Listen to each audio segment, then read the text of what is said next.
Shut up, compressor. Hey everyone, Matt here with Duke's Models, and welcome to the Fony Bash.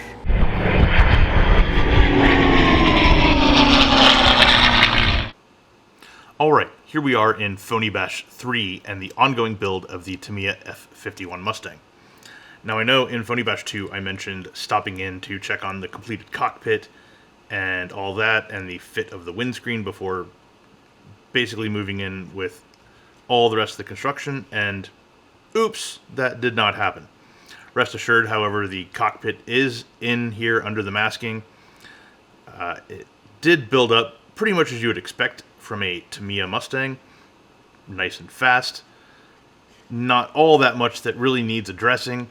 However, due to the windscreen surgery and installation of aftermarket flaps and a few things like that, there is going to need to be a little bit more cleanup than usual.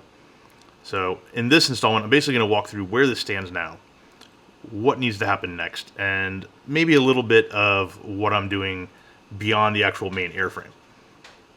So if you look at the windscreen, again, the windscreen is from a Meng P51 to avoid the whole glass-to-glass situation. On the starboard side, everything went down pretty well, and we actually managed to have a nice, good panel line right there. So yay us. I did have to sand back the fuselage a little tiny bit. Not too worried about that. On the port side, it's a little bit rougher. And so I am actually out of sprue goo at the moment, and I'm currently mixing up a fresh batch. It is in the melting stage at the moment, though, so it'll be probably ready tomorrow. Mainly I want to use that because I need to restore this panel line, and getting in here in its current state, it's pretty ugly. So just a little bit of sprue goo in there to smooth that out and then rescribe it. Other than that, cleanup, I'm going to need to do a little bit on the wing roots here. I think the Ares cockpit in here screwed a little bit of stuff up maybe, and so the wing roots aren't quite as tight as I would like. So little tiny bit of putty in there, thin it out, smooth down those gaps just a tiny bit. Up here on the upper cowl, this line needs to go away. Not a big deal. Other than that, I mean, everything is looking pretty solid. I haven't really cleaned up the front of the wings yet beyond, just a very quick swipe with the sanding stick. So those probably can get a little bit of putty and clean up in there, particularly like on the edges here. If you look, let's see, I don't know if the black will make it show up or not, but there's still the little join line between the parts. Underside, this needs some attention. This is the typical complaint of the Tamiya Mustang, is this area under the radiator housing where there is just panel lines and details and stuff, and it's kind of nasty to clean up. I will be cleaning it up, but I'm not too concerned about obliterating detail because it's on the bottom of the plane, and nobody in their right mind should be looking at the bottom of a plane anyway. Up here under the chin, I need to clean that up as well. The primer is mainly to help me spot where these areas are, and I mean, obviously to serve the purpose of primer later on too. But I figured, well, I was spot priming, I may as well prime the whole fucking thing, right? I've got a little sprue gate on the end of the stabilizer here that needs cleaning up as well. And I still need to go in here and deal with the gun fairings, which I'm still planning to drill out and replace with tubing that I have hanging out right here. This is some Albion slide fit tubing, 0.3, 0.5, 0.7, 0.9 millimeters, so that should serve me quite well. And it's aluminum colored already, which is awesome. Probably make it harder to cut too. Sweet. These flaps are Ultracast resin flaps, and I actually had some quick boost ones as well, but they were bent all to fuck, and let's see.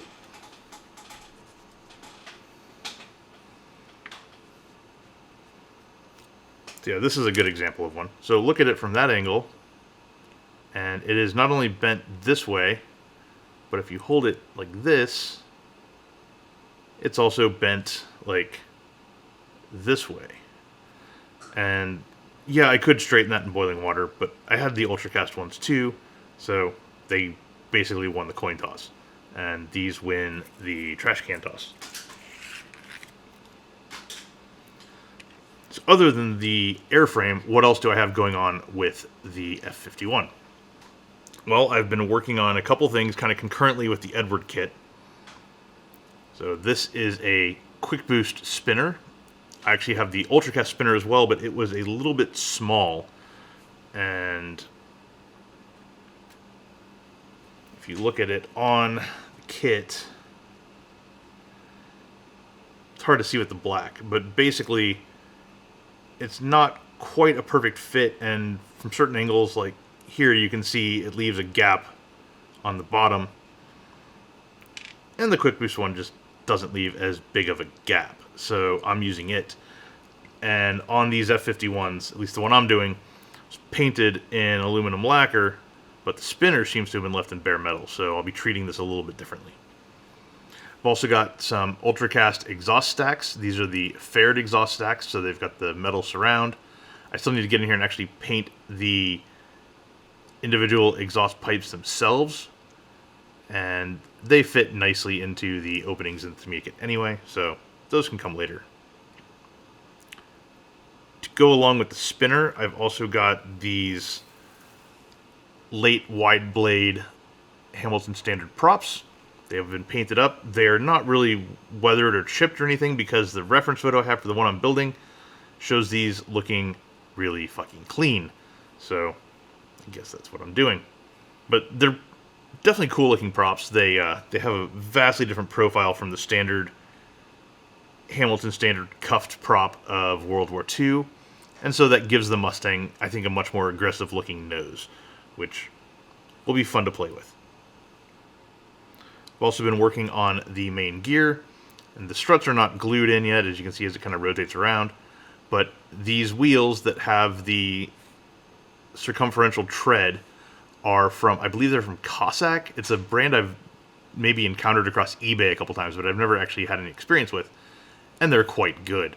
The detail inside of the hubs is quite nice.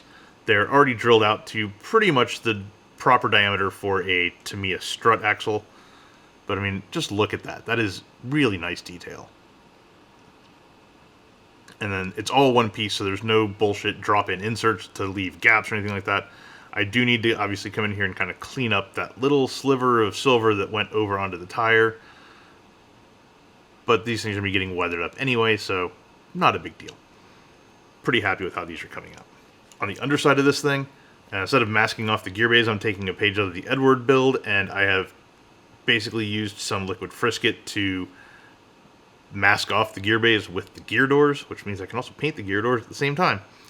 And these actually fit really, really well, a lot better than the Edward one. So if you want to build a P51 in flight, to me, it's probably your go-to for this, because, hey, that's nice and convenient for the Chris Beckers of the world. All right, one more thing. The holes have been drilled out for the pylon and for the rocket stubs.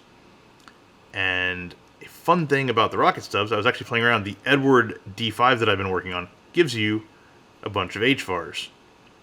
And they're pretty decently detailed. They've got nice noses, they've got good pylons, all that kind of stuff. And they almost, not quite, but very close, fit the wings of the Tamiya. The problem is when you go to the profile here, the Tamiya wings are a lot flatter than these rockets, or at least than the stubs. So I'm trying to think what I want to do about that at this point. Do I even want to bother? I'm tempted to maybe come in here and cut the rockets off of the stubs and just use the stubs themselves. Because, I don't know, on the 1D Corsair build, detailing those HVARs got really, really fucking old. And I honestly like the look of the Mustang without the rockets hanging off, but just with a bunch of stubs down there. So that is a route I might take. And honestly, having just essentially like 8 of these things lying around that I can kind of cut up if I need to, and I can still go back to the Tamiya ones if I need to. Nice little bit of insurance.